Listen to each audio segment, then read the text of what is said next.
The CDC has given its final okay for about 28 million grade school children to get Pfizer's COVID-19 vaccine. Some of the first patients got the shot in Hartford, Connecticut last night after it was authorized for 5 to 11-year-olds. The shot is 1/3 the size of an adult dose with different colored packaging and a smaller needle. David Begnaud is in Lafayette, Louisiana, where kids are gearing up to roll up their sleeves. I'm very excited. I've been waiting for a very long time. For kids like 10-year-old Ella Conrad, the vaccine will be life-changing. She has not seen her friends in nearly 2 years. Not bad, girl. Because she has an autoimmune disorder called ulcerative colitis. Because of COVID, what do you do now? I do homeschool and I just talk to my friends on FaceTime. Because of COVID, what do you not do? Play with my friends and go a lot of places. Stacy Conrad is Ella's mother. How does this now change things? Oh, normalcy. Normalcy. We get to, once she's fully vaccinated, she can go have a sleepover at a friend's house. We can take our life off of pause. Already, millions of these pediatric doses have been packaged and shipped around the country from Pfizer's distribution center in Wisconsin, and they are ready for pediatricians and pharmacies to use immediately. There are vaccine sites already set up with separate areas designed to make kids feel comfortable. The CDC says every million doses given to children ages 5 to 11 would prevent about 58,000 cases and 226 hospitalizations in that age group. But there is some hesitancy. Only 27% of parents say they will vaccinate their kids right away. 30% say they will definitely not vaccinate their kids at all. And 33% say they're going to wait and see how it's working before making a decision. Consider this. There have been nearly 2 million COVID infections among kids ages 5 to 11, and roughly 170 kids in that age group have died. Just a couple of things to think about as you decide whether or not the shot is right for your child. David Begnaud, CBS News, Lafayette, Louisiana. Arkansas is rolling out the vaccine to kids across the state today. The distribution process will look a little bit different than what we saw with other age groups, though. ADH health units and pediatricians' offices will get the initial supply. 38 of the 75 local health units have vaccines available right now. The Department of Health stresses that number will continue to grow. Once things get started, John Vinson with the Arkansas Pharmacists Association says pharmacies should start receiving doses for kids in the coming weeks. Pharmacies are going to be there to fill in those gaps and provide the service all over the state, just like we have for adolescents and adults. Arkansas already has 110,000 doses of the kid-sized vaccine, which Vincent says puts us in a good position to meet the initial demand. ADH has made it easy for parents to find pharmacies and health units in their area that have or will have vaccines for kids. You can find the full list and map with contact info right now at healthy.arkansas.gov. The health department does recommend calling ahead and making an appointment. The rollout comes as the state reports a slight uptick in new and active cases. 641 new COVID-19 cases were reported yesterday. The number is still pretty low compared to the numbers we were seeing a few months ago. However, it is a higher jump than what we saw last Tuesday. After several days of progress, our active cases jumped back up yesterday. Right now, 4,490 Arkansans are dealing with COVID-19. 325 of those are fighting the virus from a hospital.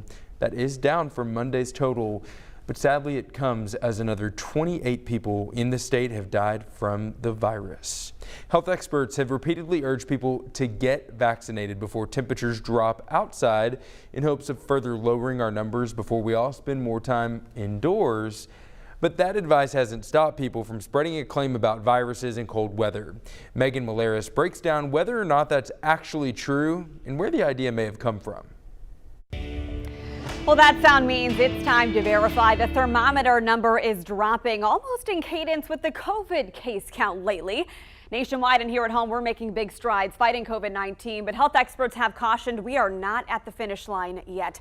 That brings us to a claim by Carol Harris. She said we need a good freeze to kill all these germs. So is it true a freeze or even just cold weather can kill viruses like COVID and the flu? To verify our sources are a research study published in the medical journal PLOS Pathogens and Dr. Chris Uhl, an infectious diseases physician for Atrium Health Wake Forest Baptist. They conclude the claim is false. Respiratory viruses in particular, they transmit differently because where do they live? They live inside people. and they thrive inside people, and they transmit from person to person, particularly when we're indoors. So actually, particularly respiratory tract infections go up when it's colder and in the wintertime. And with COVID right now, we're seeing that. The Delta wave has moved up to the northern part of the U.S., and they're having the problem now.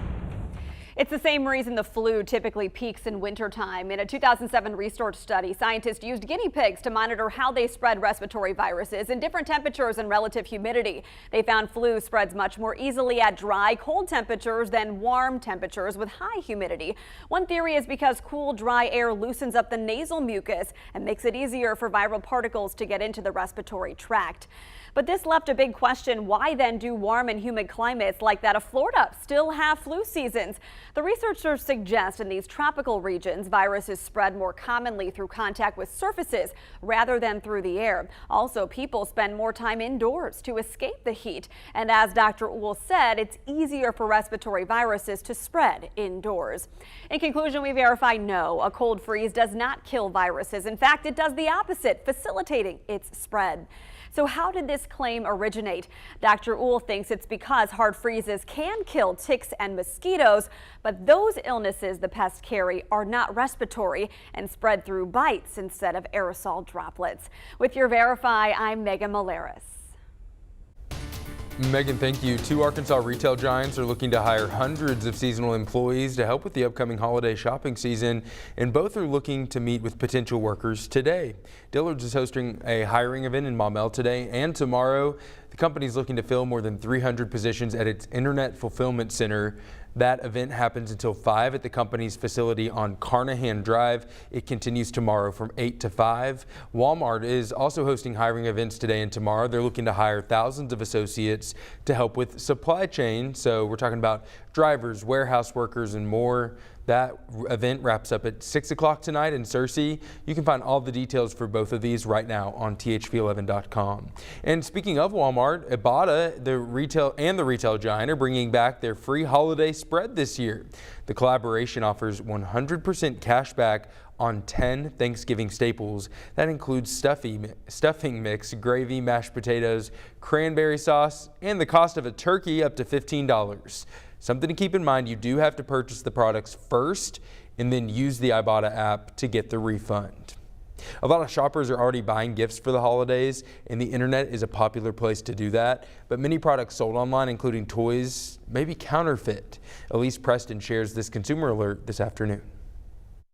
This is looking good. Aaron Muterick is founder of Crazy Aaron's. His magnetic putty for kids sells on Amazon and other online retailers.